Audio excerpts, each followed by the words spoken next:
Hi guys, so today I wanted to share sort of our neonatal story vaguely, because I can't go into it in full detail because we've got a lawsuit, we've got a court case in the UK, so I can't go into full disclosure. So I'm going to kind of skim over certain things but give you a bold layout of sort of Isla's time in the unit, sort of what was said to us and our struggles and things, and what our story is. So to start off with, I guess, Isla being born. So Isla was born at 27 weeks. So she was about 12 weeks early, so she was quite early. She weighed £2.4, which was big. Apparently everyone was going, oh my gosh, she's big. She's big for the week she's, for her gestation, especially being a girl. There was another little boy that was on the unit as well at the same time, born exactly the same sort of time. He was £2.6, so everyone was going, he's big, he's really big. So I was excited one sense that she was big, because even though that's so small, like, don't get me wrong, she was so small, but for her gestation she was quite big. I said she was born at 27. I'm sorry, she wasn't. She was born at 28 weeks. Sorry, Rowan was 27. She was 28 weeks. So for 12 weeks early, that's big. Basically, she was big, and she wasn't healthy at the time, but she was big. And she did suffer a major bleed to her brain. So that's as much as I can really say about that. Other than the fact that she did have this bleed to her brain. I was told straight after the morning after. So the morning after, Jason's been up all night. We'd had a traumatic day the day before. Jason had gone home to get some sleep. And I went first thing down to the unit. I was told sort of by the midwives on maternity that the doctors normally do their rounds about 10 a.m. So it was really good for me. It would be worth my while me going down and seeing what the doctor says, especially on the first day. So I did. And I wish I hadn't now. I wish I'd have just waited, because what he had to say to me could literally wait. I would say, well, so I went to the unit, basically. I went to the unit and I went to NICU, and I sat there and the doctor was on me. He couldn't wait to get what was on his chest off.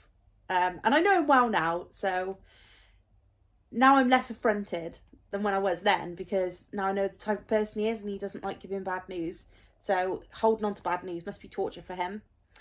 And he's a really nice bloke, so I think, he's Isla's consultant, he's still Rowan's consultant.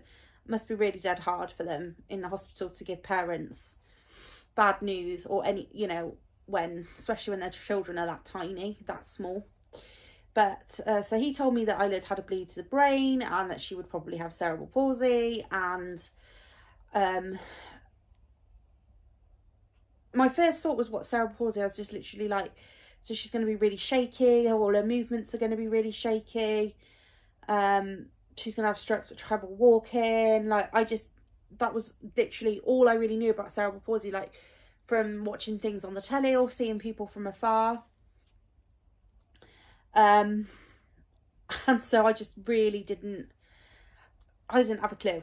I literally was scared to death at that point. I had no idea. I kind of sort of ran back to the maternity unit, got in bed, and a member of staff came to see me, a midwife or a midwife assistant, nursing assistant. I basically told them, they said, oh, she doesn't, does she? Oh, that's awful. And sort of basically told me about my breast milk and pumping, and we were trying the breast pump, so I kind of went through that, trying to get breast milk off for Isla. Basically the most important thing for her, being such a micro preemie, was my own breast milk. And she was poorly, and she'd had brain damage, so in my mind what she needed was breast milk. And I stressed so much over giving her that breast milk, but I was so sore, like literally from hand expressing, I was so sore. And I think when you're doing it yourself, you can kind of feel when you're hurting yourself, but in the night the night before, I was just so tired. I'd had such an emotional, physically exhausting day. I just slept, and the nurse just came in every 4 hours and expressed me because I asked her to. She was like, do you want me to just express you? I was like, yeah, I'll just go to bed. I won't wear a top. Just go for it. So she would literally just sit the bed up and wake me up. Kate, I'm going to express now. I'd be like, yeah, okay, fine.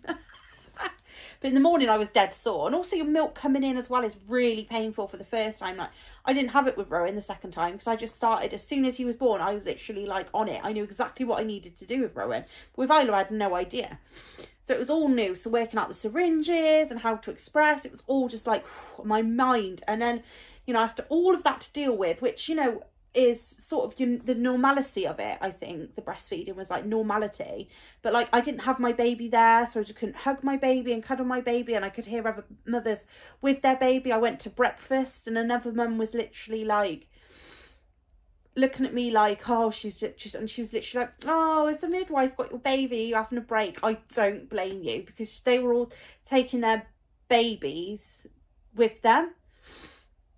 And I literally just thought, they're all going home today, so they're not going to be here tomorrow. So then I was like, yeah, I just had a really, really bad night with her. That's all I said.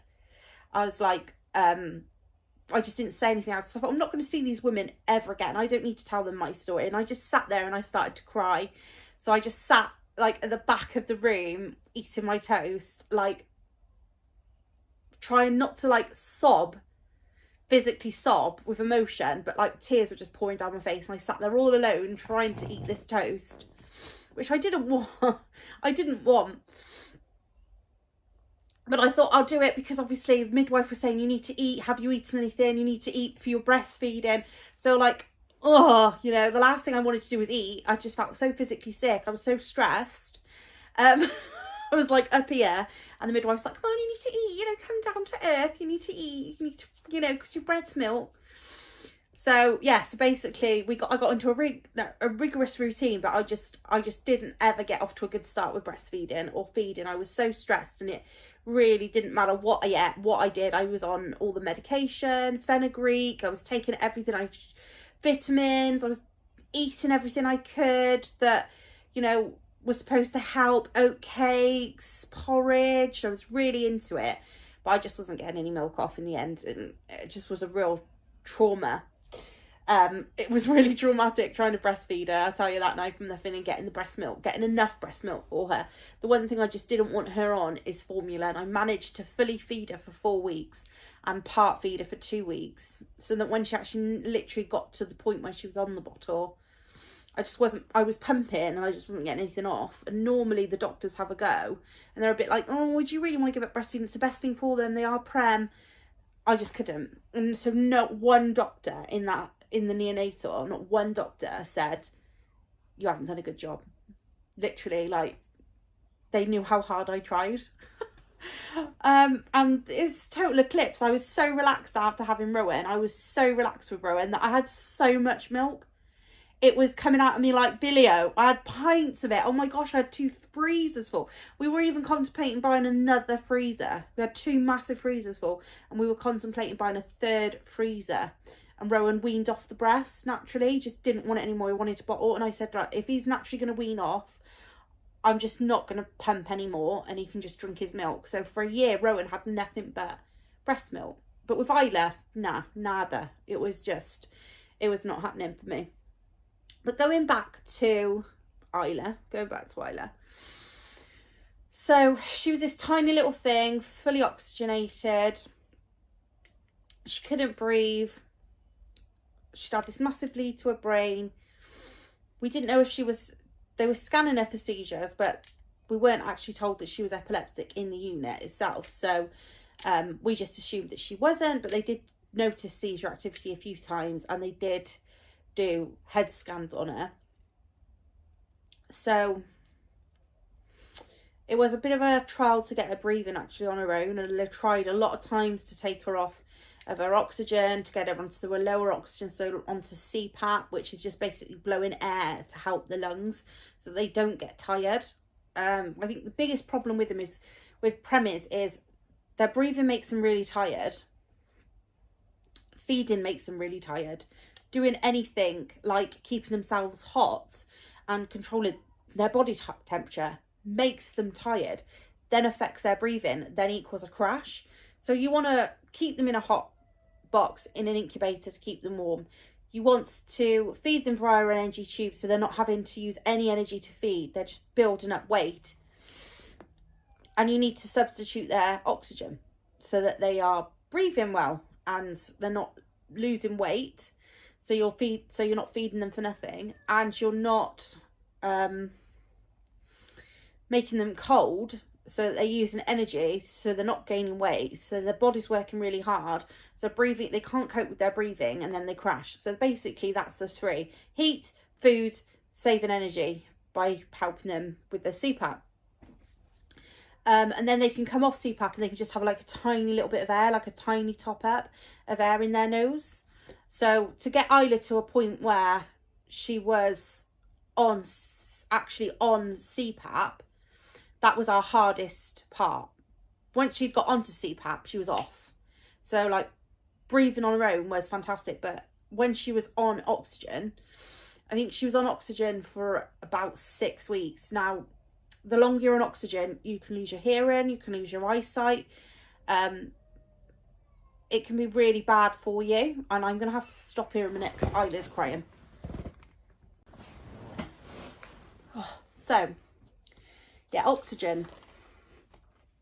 So it did take her a little while to get off oxygen, and it really stressed me out. I must admit, it was a really stressful time, because I just thought like, oh, she's got brain damage. We don't know if it's going to affect her eyesight.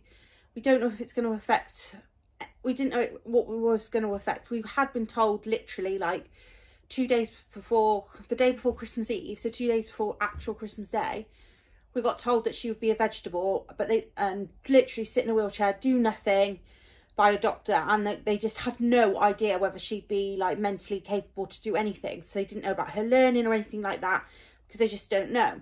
But every question you'd ask, they just didn't know. So it was like, everyone with cerebral palsy is so different, and that was just really difficult, because we didn't have a crystal ball. So it wasn't like you could say, right, your child is a vegetable, they're never going to do anything, that's it, boom.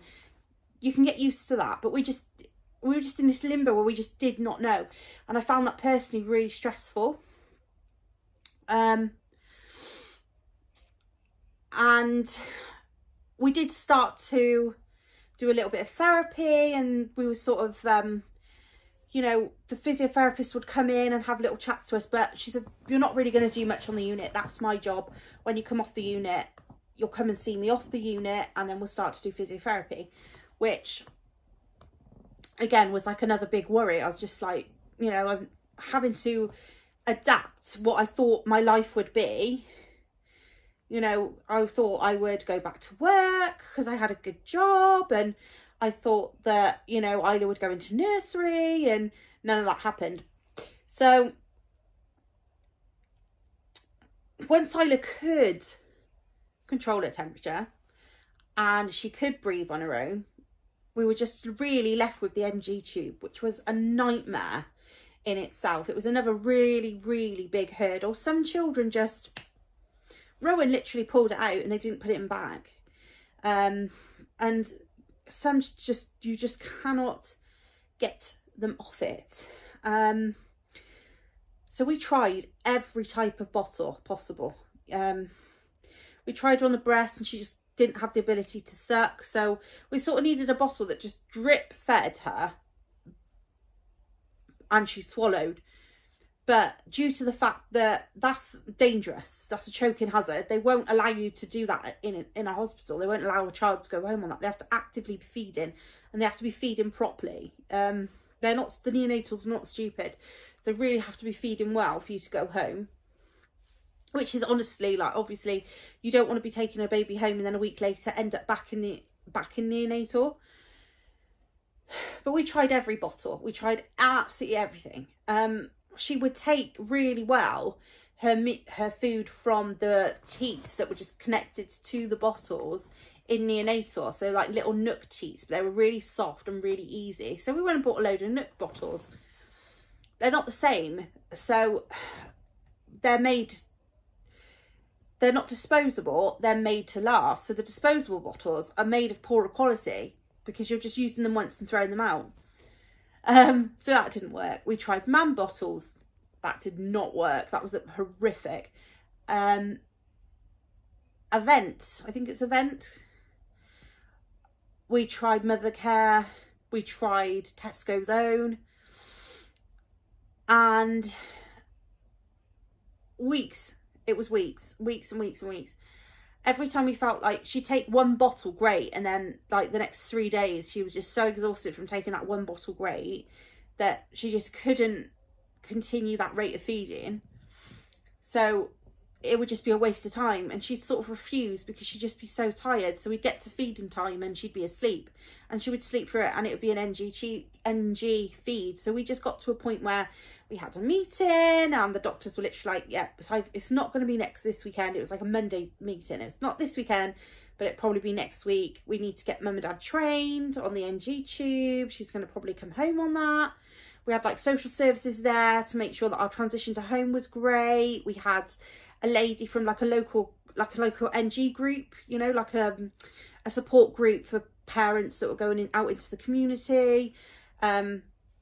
She was there, really supportive, telling us about baby groups that we could go to. Isla had like a special needs, sort of special needs group, like early start group for children with special needs. So they had sensory equipment, special toys. They had access to like OTs and therapists and stuff, which was great, which was really great. And it was a nice little way of building a little community around yourself as well, and made a few friends, which was nice. And we still keep in touch, and I talk to them now. And, you know, so if we bump into each other, like, they're not super close, but, you know, acquaintances. So that was all great.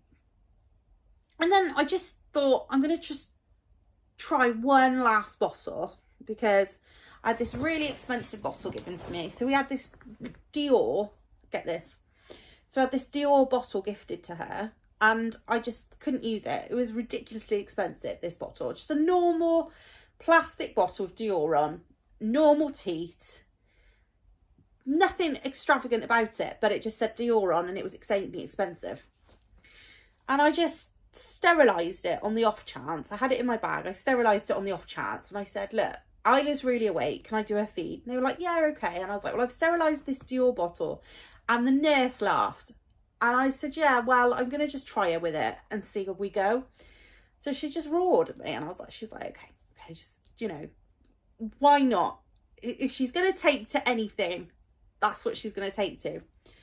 Well, it was like a duck to water. She was literally like, this is fantastic. I love this. This is brilliant. So then I said to the nurse, well, I said, oh, I'll try her on the next feed. So I tried her on the next feed. And then the next day I came in, so this must have been like the Wednesday that day. So the next day on the Wednesday I came in, and I sat down, and she said, have you noticed anything? And I looked at her and I said, no, I didn't notice the NG tube had gone. And she went, the tube's gone. And I looked and I was like, oh God, I'll get her another one, thinking I'm going to just have to put another one back in.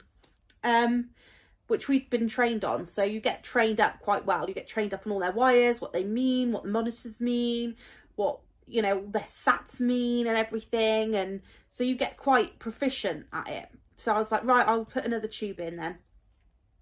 And I was also in training for going home. So like, I was like, I'll put another tube in. She was like, no, she doesn't need it. And I was like, what? I was like, yeah, she's feeling great. She hasn't needed it. So we don't put it back in yet. We'll see how we go. So I got to that evening, and she just was doing absolutely amazing. So I was asked, literally that afternoon, I was like, well, there is a bed for you to come in and stay in the hospital with her if you want to, on transitional care. And we'll get you sort of ready and prepared to come home. I was literally like, okay. I was like, I've got my bag in the car. So I literally just went down to the car, got my bag, and then I didn't leave again. We were in for about 3 nights. We were supposed to come home on a Saturday night, and in the end I was going stir crazy in the hospital. So like, I came home on the Friday night, and my husband had to go to work, and Isla just screamed the whole time, but that's neither here nor there. But yeah, she just it was almost like she was like, I've got this, Mum, I have got it. I have noticed since then, she very much is like that. Like when it took me 2 years to get her to drink from a straw. And this one day she was screaming. I thought, oh God, I've left a bottle at home. What am I going to do? And I had an orange juice in my bag with a straw. And I thought, oh. I was getting the bus as well to town. So I was miles away from home. And I thought, what am I going to do? So I sat on this bench by this bus stop. And I just offered her the drink. And she just took it. And I just thought, you bugger. I've spent years trying to teach you that. And she just like that, she'd got it. And I just thought, it must be, I put it down to it must be something to do with her brain damage. It must be like that, just that her brain being able to then just take it on, and when she's ready, she'll do something when she's ready. But for all the things that she can't do, like she can't walk, she can't run around, she can roll over, she can't sing because she's got no tune. Like she sounds like, honestly, like a squealing pig. It's awful. She just can't sing. She's not naturally gifted like that. She can't dance. She can't really talk all that much, but she gets her point across. She's so strong. She's got such a lot of love and care, and she's loyal. And for all the things that she can't do, and yes, I change her. People ask me over and over, would you change her? Yeah, I would. I would change her 110%. Why? Because I would want her to have the best of everything. Why wouldn't you as a parent want your child to have the best of everything? If I could give her the ability to walk and to talk and to dance and to sing, which is what she wants more than anything, why wouldn't I give her that? I'd give her 110% again and again and again. I'd give my own life for that. But if I can't ever do that, and that's beyond me, what I can do is travel. What I can do is take her across the world and take her to Disney as many times as she wants to go to Disney, and I can buy her as many pink clothes as she wants, and I can try my hardest to give her laughter and music and happiness and give her the experiences that I certainly didn't have as a child. And we just try our best, and she is so unbelievably loved. So loved. She's such a good girl. She's so, I want to say she's so happy, but she's not always so happy. She's a madam. She's not always happy. She's crying now. And why is she crying now? Because her KFC hasn't turned up fast enough. So she will whinge and she will moan no matter how many times I say to her, Daddy's gone to KFC to get you your dinner. Daddy's gone to KFC to get you your dinner. She will whinge and she will cry and she will moan because she thinks that I'm not getting it, but I know exactly what she wants. Even if I tell her it's exactly what she wants. If she was a normal child, she'd go, where's Daddy? Where's Daddy? Where's Daddy? Where's dinner? Where's dinner? Where's dinner? I want my dinner now. I want my dinner now. That's exactly what she would be like if she was a normal child and she could talk. She would be there, sitting there now, whinging at me. I'm hungry. Where's Dad? Where's Dad? Where's Dad? But like, she knows when she's hungry, and that's a bonus. That's a great thing. Like, that she's got the mental ability. Like, her brain can distinguish that. She knows when she needs to go to the toilet. She knows when she feels full. She knows when she's hungry. She knows how to drink from a straw. She knows how to drink from a baby bottle. She knows how to suck on a dummy, which was really hard. Getting her to learn sucking motions. She likes bubbles. She likes Disney princesses. She loves music. She likes to laugh. She finds anything to do with pooping or farts or bottoms or bums or smells hilarious. She's cheeky. But most of all, she's really, really, really loved. I've tried to go into as much detail as I can about her neonatal journey without me being a bit too, like, to get too emotional, because it's a really emotional thing. To tap into those memories is really, really emotional. Really, really hard. So this is like a really hard video for me to do. But I'm really pleased I've actually managed to do it. Isla is starting to whinge again, and I'm just going to go back in there and say to her dinner's coming. But she definitely wants her dinner.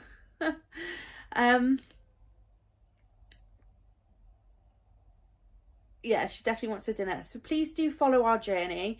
Please do like and subscribe. We've got a few holidays. So this has been filmed in 2023. So there's a few holidays coming up this year. And if you're watching it past 2023, then go back and watch those holiday vlogs because there's loads of holidays. But we're trying our hardest to give us some nice experiences. We've got so much coming up this year. We're really trying to focus on family time. Now we're post-COVID, getting it back out there, getting some really great experiences under our belt for all of us, giving Rowan experiences, giving Isla experiences. So please do like and subscribe, come along with us. And can you check out Isla's wish list? That would be really great, her Amazon wish list. Any comments on therapy equipment, anything like that on Amazon would be really great. Just to comment on that list to tell me what, and that's Rowan now, what you think would be good for Isla. That would be great. Any inspiration at all is always needed, always needed. Anything that can benefit her, help her is great. Thanks so much, guys. Bye.